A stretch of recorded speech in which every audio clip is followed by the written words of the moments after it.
বাড়িতে শাশুড়ি মা যা বলবেন সেটাই হবে।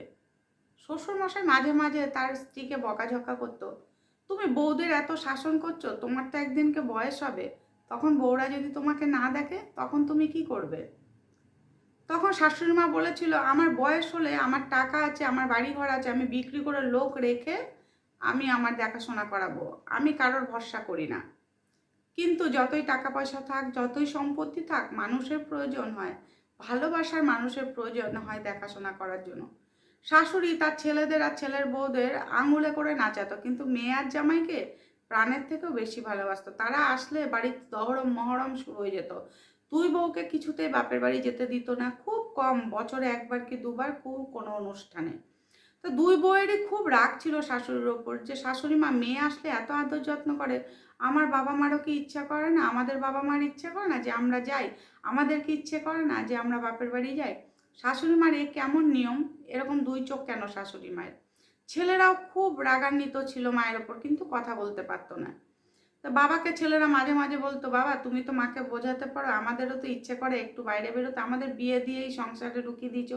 ঠিক আছে, বউরা সংসারে কাজ করছে সেটা কোনো ব্যাপার না, কিন্তু আমাদের একদিনের জন্য একটু বাইরে বেরোতে দেয় না, ঘুরতে দেয় না, সর্বক্ষণ ওদেরকে দিয়ে কাজ করায় কাজের লোকের মতো।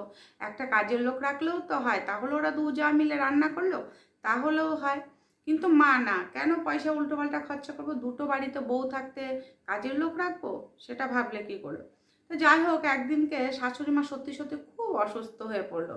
এবার দুই যা ঠিক করলো, আমরা কিছুই করব না, যা করবে তাদের মেয়ে এসে করবে, কেননা আমরা তো তাদেরকে দেখবো না, সম্পত্তি টাকা পয়সাই তাদের সব করবে, তা টাকা পয়সা সম্পত্তি দিয়েই করুক। তখন বউরা ঠিক করলো, আমরা রান্না বান্নাও করবো না, কোনো কাজ, হ্যাঁ রান্না বান্না করতো স্বামীদের জন্য, শ্বশুর মশাইয়ের জন্য। শ্বশুর মশাইও বউদের সঙ্গ নিল, যে হ্যাঁ তাকে একটু বুঝতে দেওয়া উচিত যে বউরা থাকলে বউরাই পাশে থাকবে, মেয়ে এসে থাকবে না, বা টাকা পয়সা দিয়েও কোনো কাজ হয় না। টাকা পয়সা অবশ্যই প্রয়োজন হয়, কিন্তু মনোবল, মানুষের বল অবশ্যই প্রয়োজন হয়। তো অসুস্থ অবস্থায় শাশুড়ি মা তার কিছু বলতে পারছে না, করতেও পারছে না।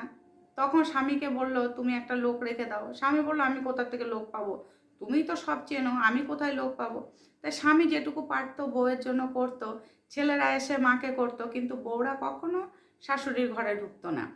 একটা সময় যখন একটু সুস্থ হলো শাশুড়ি মা, তখন বৌমাদের ডাকলো, যে বৌমা আমি সত্যি ভুল করেছি, যে টাকা পয়সা সম্পত্তি দিয়েই সবসময় সব কিছু হয় না, মানুষের প্রয়োজন হয়, মানুষের ভালোবাসার প্রয়োজন হয়।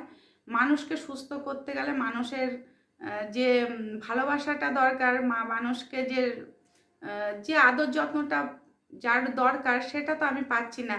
তোমরা আমাকে ক্ষমা করে দাও, তোমাদের ওপর আমি অনেক অত্যাচার করেছি, যে কাজের লোক রাখিনি, তোমাদের কোথাও যেতে দেয়নি, মেয়েকে দেখো ডাকলাম আমার শরীর খারাপের জন্য, মেয়ে তো একবার উকিয়ে দিল না, বললো ছেলের পরীক্ষা, বরের কাজ আছে, এইসব বলে মেয়ে আমাকে উড়িয়ে দিল।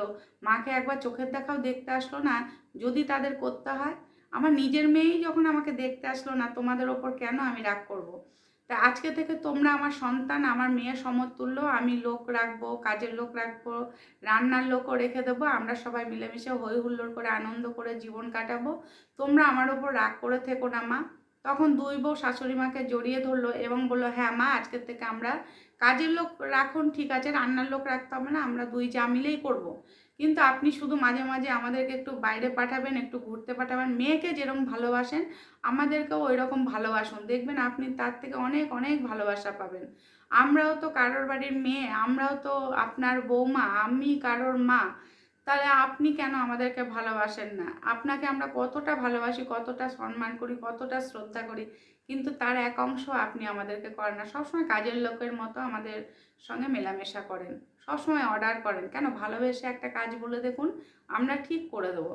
তখন শাশুড়ি মা বললো, হ্যাঁ বৌমা, তোমরা ঠিকই বলেছো, ভুলটা আমারই, আমার ভুল হয়ে গেছে, তোমরা এখন থেকে আমার মেয়ে, তাই আমার দুই ছেলে দুই মেয়েকে নিয়ে আমি আজকের থেকে আমার স্বামীকে নিয়ে সুখে শান্তিতে সংসার করব। তবে মেয়েকে যতটা ভালোবাসা দিয়েছি তার থেকে তো কিছুই পেলাম না তোমাদের থেকে, আমি আশা রাখি তোমরা আমাকে এরপরে যা হবে করবে।